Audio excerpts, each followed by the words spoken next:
You're listening to Not So Live from Asteroid G. We're arriving in a pod onto a planet we know nothing about. I'm your host, Mike Finkelstein.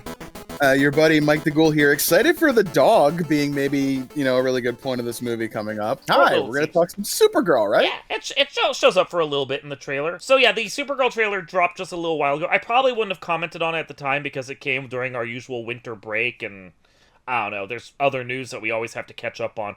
But, of course, I've spent the last 3 months on Reddit getting, Snyder trolls yelling about Supergirl and all the crap and how much they're still angry about the Superman movie and everything else. And I'm just like, guys, you're pathetic at this. And their hate spreads. They're angry about the Superman sequel coming out. They're angry about Clayface coming out. They're angry about every show that is, James Gunn is a monster. I'm like, just enjoy the fucking thing, because the trailer for Supergirl looks good. There's so much hate and visceral and everything nowadays. Can we just enjoy movies for what they are sometimes? Right. Come on. Right? No, but this trailer looks decent, actually. A drunken Supergirl trying to pull herself out and become a heroine, and she goes on a hero's journey style adventure out into space before coming back, having learned a lesson. Standard hero's journey circle that she gets, or I guess in this case we'd say heroine's journey, but she gets to go on it, she gets to learn some lessons, she gets to come back and rise up as the hero. Maybe not the same as Superman, but we don't need two Supermen. She could be her own person, but still figure out what truth, justice, and the drunken way are supposed to be. Yeah, her little cameo in the most recent Superman, she looks like that asshole cousin that would leave her dog on you and disappear.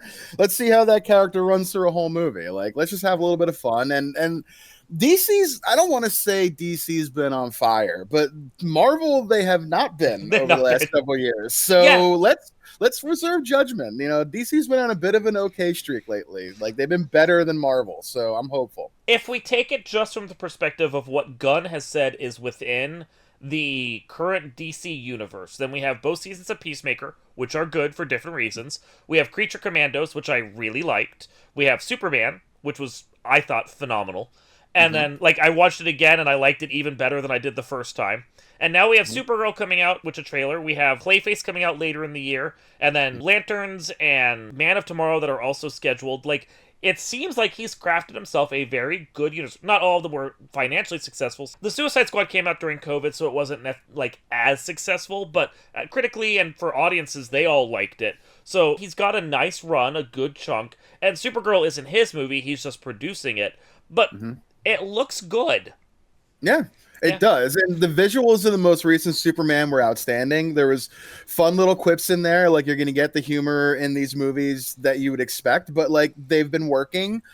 Stop trolling just to troll. Let's see how this one does. With the disappointments that we've had in superhero movies over the last, say, 6-7 years, there have been some hits, but more misses than hits. Name value alone is not going to save you anymore. So DC, let's let them keep rolling here. I think they're onto something. Yeah.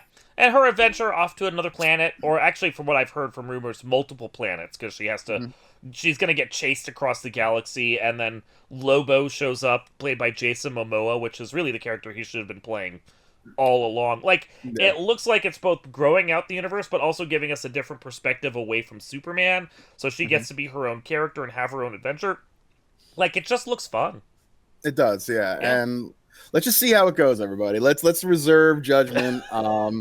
Poor James Gunn. The more y'all hate on him, the more I'm going to want to watch it. I'm just saying. It's true, because he gets so much abuse from that Snyder cult at this point. And it's just this thing where they are wrapped up in the movies that they liked. And I get it. I get that some people like certain things better than other things, and that's fine. But you can't be so obsessed with one version of a work to the point where you can't love anything else that comes along. I'm a TMNT fan. You can't be so wrapped up, say, in the comics that you can't appreciate everything else, because the comics were from the 80s, and we've had 5 different versions, 6 different versions since then.